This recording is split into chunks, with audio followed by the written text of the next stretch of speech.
Bismillahirrahmanirrahim. Alhamdulillahi rabbil alamin. As-salatu was-salamu ala sayyidina wa nabiyyina Muhammadin wa ala alihi wa ashabihi ajma'in wa man tabi'a bi ihsanin ila yawmiddin.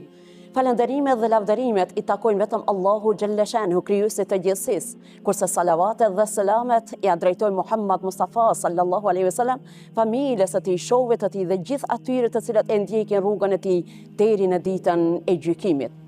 Të gjithë juve të cilët na ndiqni, ju përshëndesim me përshëndetjen islame. Assalamu alaikum wa rahmatullahi wa barakatuhu. Paqja, mëshira, rahmeti dhe bereqeti Allahut të madhëruar qoftë mbi ju.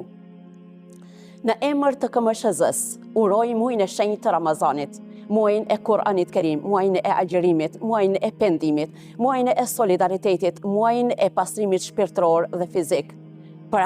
Falënderimet i takojnë Allahut të madhruar, i cili na mësoi të jemi akoma në jetë, që të shijojmë prap muajin e shenjtë të Ramazanit dhe nëpërmes kësaj begatije të madhe, shpresojmë që të përfitojmë sytë tanë të zemrës, të besojnë, të ndjejnë dhe të shohin më mirë dhe më larg. Allahu i madhruar thot në Kur'anin Kerim: Ja ejuhan nasu, inna khalaqnakum min dhakarin wa untha, wa ja'alnakum shu'uban wa qabaila lita'arafu, inna akramakum indallahi atqakum, inna Allaha alimun khabir. Allahu i madhruar në suratul Hujurat ajeti 13 thot: O ju njerëz, ne ju krijuam prej një mashkulli dhe një femre. Dhe prej juve bëm në ju ndam në popuj dhe në fise, që të njiheni mes vete. Por, padyshim, se më i miri ndër jush është ai i cili i largohet punëve të këqija. Më i miri ndër jush pra është ai i cili është më i devotshmi në mesin e juj. Allahu i madhruar është hollësisht i njohur për këtë. Pra qoftë mashkull apo femër, ata të cilët i largohen veprave të këqija, ata do të jenë njerëzit më të dashur dhe më të mirë tek Allahu i madhruar. Allahu i madhruar thot në një ajet tjetër kuranor: "Wa idh qala rabbuka lil malaikati inni ja'ilun fil ardi khalifa." Allahu i madhruar me këtë ajet kuranor i drejtohet Muhammedit alayhis salam: Zoti jot ju drejtua me lajkeve se do të sjell në këtë tokë një mëkëmbës, dhe ai mëkëmbësi do të jetë njeriu, krijesa më e dashur, atë të cilën Zoti e zgjedhi dhe Zoti ja besoi që të jetë bartësi për misionin më të shenjtë në tokë. Dhe me privilegj ju mundsua e njëjtë sikur mashkulli edhe femra që të kontriboj për fe dhe për punët të cilat janë të nevojshme në këtë dunjë për dobinë e njerëzimit. Allahu i madhruar thot në një ajet tjetër kuranor, i cili është: Iqra bismi rabbika alladhi khalaq. Lexo në emër të Zotit tënd. Allahu i madhruar kur ju drejtua Resulullahi sallallahu alaihi wasallam me këtë fjalë Iqra, lexo, ishte fjala për mbar njerëzimin, pa dallim për mashkullin dhe për femrën. Edhe femrës pra është pjesëtare dhe femra të lexoj, të mësoj, të shkollohet, të punoj, por brenda normave të dinit të Allahut. Allahu i madhruar e krijoi mashkullin të jetoj i lirë, e krijoi femrën të jetoj të lirë, të ditë brenda kornizave të dinit të Allahut, brenda urdhrave të Zotit të cilët duhet të zbatojmë në këtë tokë. Allahu i madhruar na urdhëroi që të jemi të respektueshëm, të jemi vazhdimisht me respekt dhe nder të ndërsjell në mes vete. Allahu i madhruar e ngriti femrën me vlera të larta. Pra dhe femra ashtu si mashkulli është pjesë përbërëse e kësaj shoqërie në këtë planet. Dhe kjo është shtylla kryesore në familje dhe është një strukturë tejet e rëndësishme në çdo rrafsh e në çdo aspekt. Pra femra si femër, si çdo krijesë tjetër, por Allahu e ngriti me vlera të larta dhe kjo i qëndroi në besë Zotit, pavarësisht ku jeton dhe ku punon, pavarësisht besimit, vendit, racës, kombit. Ajo e mbrojti identitetin e saj dhe e mbron identitetin kombëtar dhe fetar. Dhe ky zë është zë i fuqishëm, e cila e gërsheton kombin dhe fen, e njason sikur shpirtin me trupin. Ky zë i fuqishëm, ky zë i paheshtur, pra i frymëzuar me urdhrat e Zotit, i frymëzuar dhe e ujitur me burimet e pashterura, ata të cilët janë Kur'ani Kerim dhe hadithet e Muhammad Mustafas sallallahu alaihi wasallam.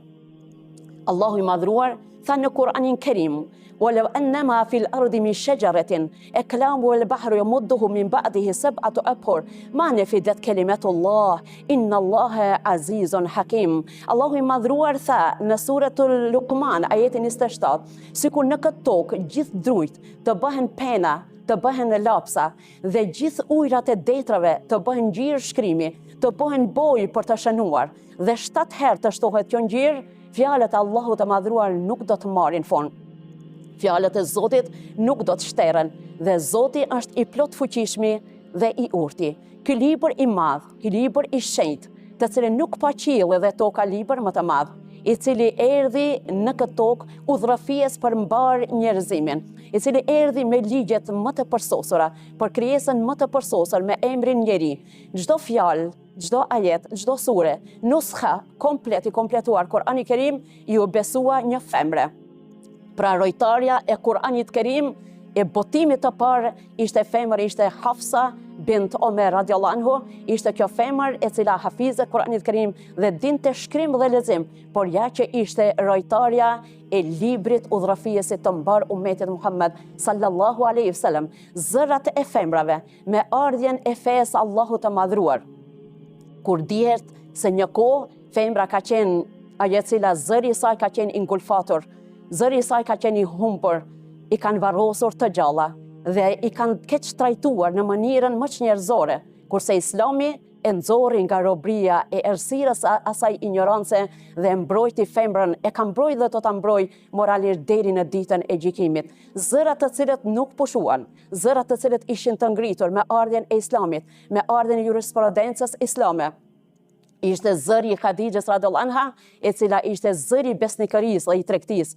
Ishte Aisha radhiyallahu anha, zëri i dijes. Ishte Esma binte Ebu Bekr dhe Sumeja, zëri i trimërisë. Ishte Hansa, zëri i poezisë. Pra Allahu i madhruar e ngriti femrën dhe sot e kësaj dite zëri i femrës nuk ndalet. Zëri i femrës është zëri i dijes, zëri i krenarisë, me të cilët i vlerësojmë nga rritjet e tyre me suksese të larta, me nivele të larta, me profile të ndryshme, paralel me meshkujt dhe të kyçura duke ndihmuar popullin në çdo nevojë për komb dhe për fe. Allahu i madhruar na tha në Kur'anin Kerim: "Wa ta'awanu 'alal birri wat taqwa, wa la ta'awanu 'alal ithmi wal udwan." Na urdhroi i madhi Zot që të ndihmohemi në mirësi dhe në devotshmëri dhe na ndaloi që të ndihmohemi në mëkat dhe në armiqësi.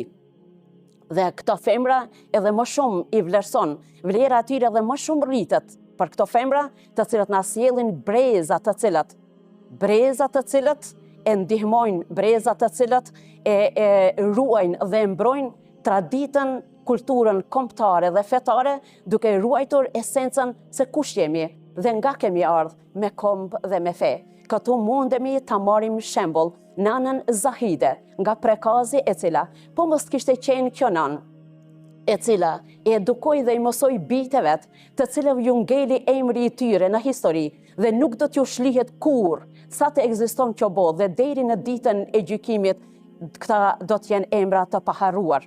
Pra nënat trimresha dhe besnike na lindin bij dhe bija, besnik dhe trima, të cilat e mbrojnë gjuhën, fen dhe kombin. Një mesazh nga unë të gjithëve: ruani besimin dhe studioni e mësoni, sepse besimi dhe dija e mbajnë këtë botë të gjallë. Dhe një mos harroni, sepse tha Ahmed el Kushuk: "El ilmu bila akhlaq jahl." Dituria pa moral është ignorancë. "Wal malu bila akhlaq fakr." Dhe pasuria pa moral është varfëri. "Wan najahu bila akhlaq fashal." Dhe suksesi pa moral është i dështuar. E lutim Allahun e madhruar që të jemi nga robërit të cilat Zoti i gjithësisë na radhit në radhën e njerëzve me moral të mirë. Assalamu alaikum wa rahmatullahi wa barakatuh.